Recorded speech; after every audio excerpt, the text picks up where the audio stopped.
दो चुटकी सिंदूर। ऐ सविता, तेरा चक्कर चल रहा है ना अमित के साथ? कोहनी मारते हुए सविता की सहेली नीतू ने पूछा। सविता मुस्कुराते हुए बोली, हाँ सही है। और एक बात बताऊं, हम जल्दी ही शादी भी करने वाले हैं। अमित से शादी करके तो तू महलों की रानी बन जाएगी। अच्छा, वह सब छोड़, देख उधर तेरा आशिक बैजू कैसे तुझे हसरत भरी नजरों से देख रहा है।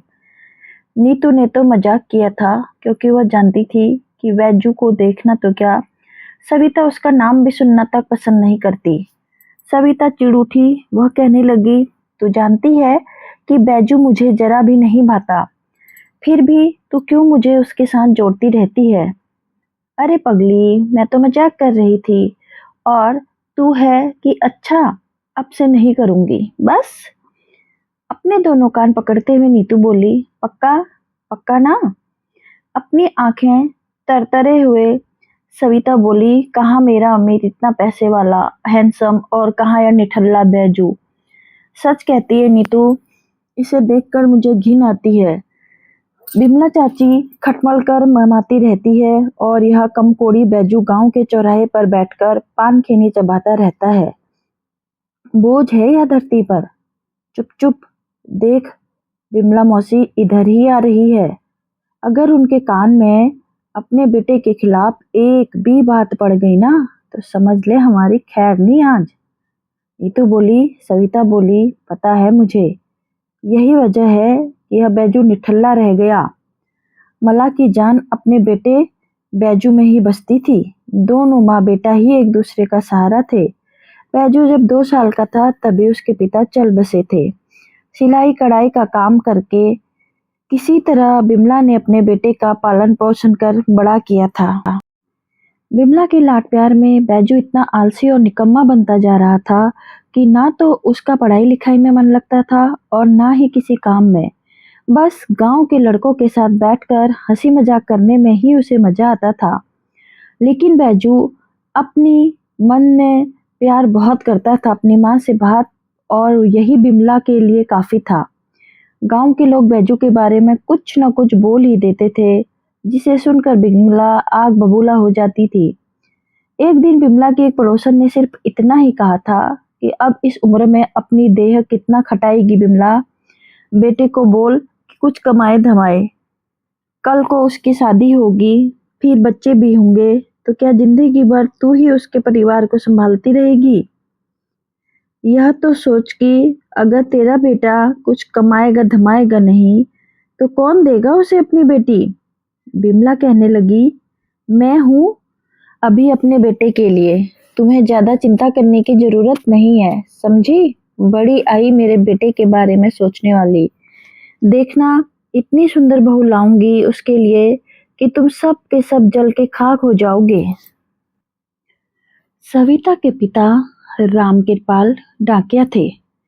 घर घर जाकर चिट्ठियां बांटना उनका काम था। पर वे अपनी बेटियों, दोनों बेटियों को पढ़ा लिखा कर काबिल बनाना चाहते थे। उनकी दोनों बेटियां थी भी पढ़ने में बहुत होशियार, लेकिन उन्हें यह नहीं पता था कि उनकी बड़ी बेटी अमित सविता अमित नाम के एक लड़के से प्यार करती है और वह उसी से शादी के सपने भी देखने लगी है। यह सच था कि सविता अमित से प्यार करती थी, पर अमित उससे नहीं बल्कि उसके जिस्म से प्यार करता था। वह अक्सर यह कहकर सविता के साथ जिस्मानी संबंध बनाने की जिद करता कि जल्द ही वह अपने माँ बाप से दोनों की शादी की बात करेगा। नादान सविता ने उसकी बातों में आकर अपना तन उसे सौंप दिया। जवानी के जोश में आकर दोनों ने यह नहीं सोचा कि इसका नतीजा कितना बुरा हो सकता है, और हुआ भी। जब सविता को पता चला कि वह अमित के बच्चे की मां बनने वाली है, जब सविता ने यह बात अमित को बताई और शादी करने को कहा, तो वह कहने लगा, क्या मैं तुम्हें बेवकूफ दिखता हूँ जो चली आई है बताने कि तुम्हारे पेट में मेरा बच्चा है? अरे, जब तुम मेरे साथ सो सकती हो तो न जाने और कितनों के साथ सोती होगी। यह उन्हीं में से एक का बच्चा होगा। सविता के पेट से होने का घर में पता लगते ही कोहराम मच गया।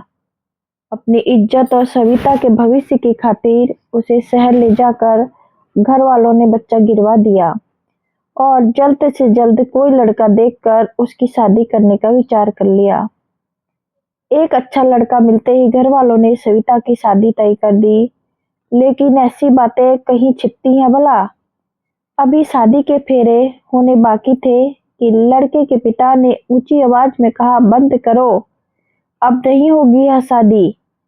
शादी में आए मेहमान और गांव के लोग बहुत हैरान रह गए। जब सारी बात का खुलासा हुआ तो सारे गांव में सविता पर थू थू करके वहां से चले गए। सविता की माँ तो गस खाकर गिर पड़ी थी। राम कृपाल अपना सिर पीटते हुए कहने लगे, अब क्या होगा, क्या मुंह दिखाएंगे हम गांव वालों को।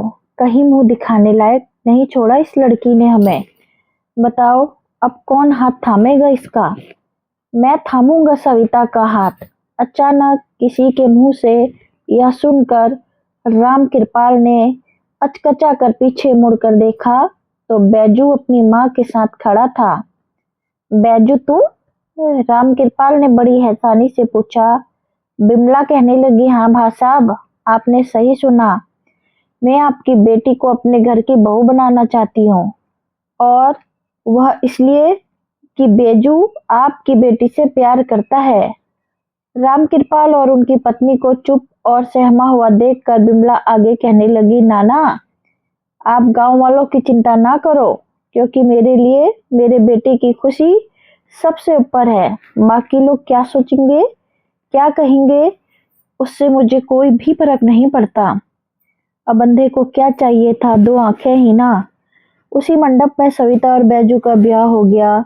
जिस बैजू को देखकर सविता को उबकाई आती थी, उसे देखना तो क्या हुआ, उसका नाम तक सुनना पसंद नहीं करती थी, आज वही बैजू उसकी मांग का सिंदूर बन गया। सविता की तो अपनी सुहागरात एक काली रात की तरह दिख रही थी। क्या मुंह दिखाऊंगी मैं अपनी सखियों को, क्या कहूंगी। जिस बैजू को देखना तक गवारा नहीं था मुझे, वही आज मेरा पति बन गया। नहीं नहीं, ऐसा नहीं हो सकता। इतनी बड़ी नाइंसाफी मेरे साथ नहीं हो सकती। सोचकर ही वह बेचैन हो गई।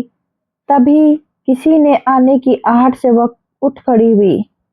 अपने सामने जब उसने बैजू को खड़ा देखा तो उसका पारा 7वें आसमान पर पहुंच गया। बैजू के मुंह पर अपने हाथ की चूड़ियां निकाल निकाल कर फेंकते हुए सविता कहने लगी, तुमने मेरी मजबूरी का फायदा उठाया। तुम्हें क्या लगता है कि 2 चुटकी सिंदूर मेरी मांग में भर देने से तुम मेरे पति बन गए? नहीं, कोई ऐसा नहीं है। तुम मेरे पति कभी नहीं बनोगे। पल में ही इस घर के तुम्हारे सारे सपने। बैजू चुपचाप सब सुनता रहा। एक तकिया लेकर उसी कमरे के कोने में जाकर सो गया। सविता ने मन ही मन फैसला किया कि सुबह होते ही वो अपने घर चली जाएगी। तभी उसने अपने माता पिता की कही बात याद आने लगी। अगर आज बैजू ना होता तो शायद हम मर जाते, क्योंकि तुमने तो हमें जीने लायक छोड़ा ही नहीं था। हो सके तो अब हमें बख्श देना बेटी, क्योंकि अभी तुम्हारी छोटी बहन की भी शादी करनी है हमें। कहाँ ठिकाना था अब इसका इस घर के सिवा, कहाँ जाएगी वह। बस यह सोचकर सविता ने अपने बढ़ते कदम रोक लिए। सविता इस घर में पल पल मर रही थी। उसे अपनी ही जिंदगी नरक लगने लगी, लेकिन इस सब की जिम्मेदार भी तो वह खुद ही थी। कभी कभी सविता को लगता कि बैजू की पत्नी बनकर रहने से तो अच्छा है कहीं नदी नाले में डूबकर मर जाए। पर मरना भी तो इतना आसान नहीं होता। माँ बाप नाते रिश्तेदार, यहाँ तक कि सकी सहेलियां भी छूट गई उसकी, या यूं कहें कि जानबूझकर सबने उससे नाता तोड़ लिया। बस जिंदगी कट रही थी उसकी। सविता को उदास और सहमा हुआ देखकर हंसने मुस्कुराने वाला बैजू भी उदास हो जाता था। वह सविता को खुश रखना चाहता था, और उसे देखते ही वह ऐसे चिल्लाने लगती जैसे कोई भूत देख लिया हो। इस घर में रहकर ना तो वह एक बहू का फर्ज निभा रही थी और ना ही पत्नी धर्म। उसने शादी के दूसरे दिन ही अपना मांग का सिंदूर पोंछ लिया था। शादी हुए कई महीने बीत चुके थे, पर इतने महीनों में ना तो सविता के माता-पिता ने उसकी कोई खबर ली और ना ही कभी उससे मिलने आए। क्या-क्या सोच रखा था सविता ने अपने भविष्य को लेकर, पल भर में सब चकनाचूर हो गया। शादी के 3 महीने बाद भी भले ही सविता ने प्यार से मेरी तरफ एक बार भी ना देखा हो, पर पत्नी तो वह मेरी ही है ना, और वही बात मेरे लिए काफ़ी है। यही सोच-सोच कर बैजू खुश हो उठता था। एक दिन न तो बिमला घर पे थी और ना ही बैजू, तभी अमित वहाँ आ धमका। उसे यूं अचानक अपने घर आया देख सविता हैरान रह गई। वह गुस्से से तमतमाते हुए बोली, तुम्हारी हिम्मत कैसे हुई यहाँ आने की? अमित कहने लगा, अब इतना भी क्या गुस्सा? मैं तो यह देखने आया हूँ कि तुम बैजू के साथ कितनी खुश हो। वैसे तुम मुझे शाबाशी दे सकती हो। अरे ऐसा क्या देख रही हो? सच ही तो कह रहा हूँ कि आज मेरी वजह से ही तुम इस घर में हो। सविता हैरानी से बोली, तुम्हारी वजह से? क्या मतलब? अरे मैंने ही तो लड़के वालों को हमारे संबंध के बारे में बताया था, और यह भी कि तुम मेरे बच्चे की माँ भी बनने वाली हो। सही नहीं किया क्या मैंने? अमित बोला। सविता यह सुनकर हैरान रह गई। वह बोली, तुमने ऐसा क्यों किया? बोलो ना। जानते हो सिर्फ तुम्हारी वजह से आज मेरी जिंदगी नरक बन चुकी है। क्या बिगाड़ा था मैंने तुम्हारा? बड़ा याद आता है मुझे तेरा यह गोरा बदन। सविता के बदन पर अपना हाथ फेरते हुए अमित कहने लगा, तो वह दूर हट गई। अमित बोला, सुनो, हमारे बीच जैसा पहले चल रहा था चलने दो। मतलब?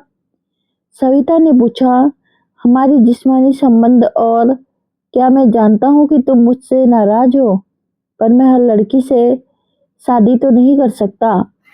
अमित बेशर्मी से बोला, मतलब तुम्हारा संबंध कईयों के साथ रह चुका है? छोड़ो वे सब पुरानी बातें, चलो फिर से हम जिंदगी के मजे लेते हैं। वैसे भी अब तो तुम्हारी शादी हो चुकी है, इसलिए किसी को हम पर शक भी नहीं होगा। कहता हुआ हद पार कर रहा था अमित। सविता ने अमित के गाल पर एक जोरदार का तमाचा दे मारा और बोला, कहने लगी, क्या तुमने मुझे धंधे वाली समझ रखा है? माना कि मुझसे गलती हो गई तुम्हें पहचानने में, पर मैंने तुमसे प्यार किया था और तुमने क्या किया?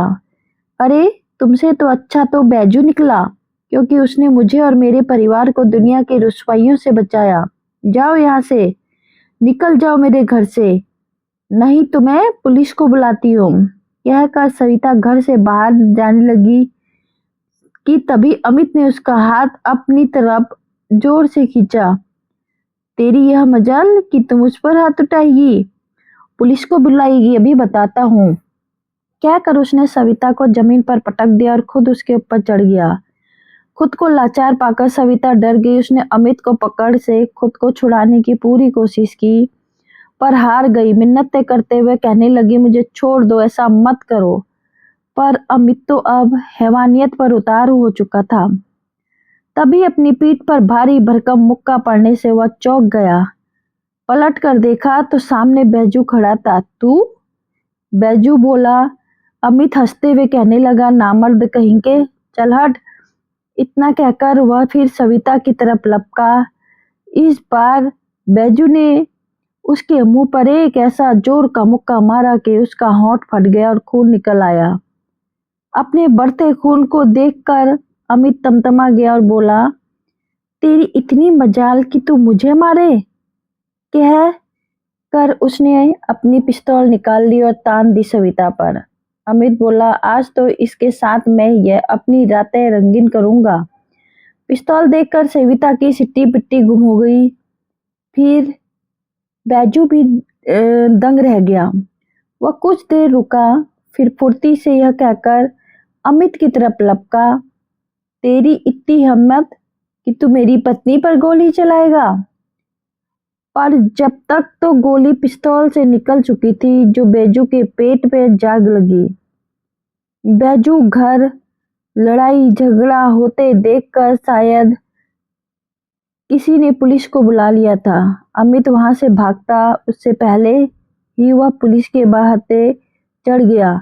खून से लथपथ बैजू को तुरंत गांव वालों ने अस्पताल पहुंचाया। घंटों ऑपरेशन चला। डॉक्टर ने कहा गोली तो निकाल दी गई है, लेकिन जब तक मरीज को होश नहीं आ जाता कुछ कहा नहीं जाता। बिमला का रो रो कर बुरा हाल था। गांव की औरतें उसे हिम्मत दे रही थी, पर वह यह भी बोलने से नहीं चूक रही थी कि बैजू की इस हालत की जिम्मेदार सविता है। सच ही तो कह रहे हैं सब, बैजू की इस हालत की जिम्मेदार मैं ही हूँ। जिस बैजू से मैं हमेशा नफरत करती रही, आज उसी ने अपनी जान पर खेल कर मेरी जान बचाई है। अपने मन ही मन बातें कर रही थी सविता, तभी नर्स ने आकर बताया कि बैजू को होश आ गया है। बैजू के पास जाते देख विमला सविता का हाथ पकड़ दिया और कहने लगी, नहीं तुम अंदर नहीं जाओगी। आज तुम्हारी वजह से ही मेरा बेटा यहाँ पड़ा है। तू मेरे बेटे के लिए काला साया है।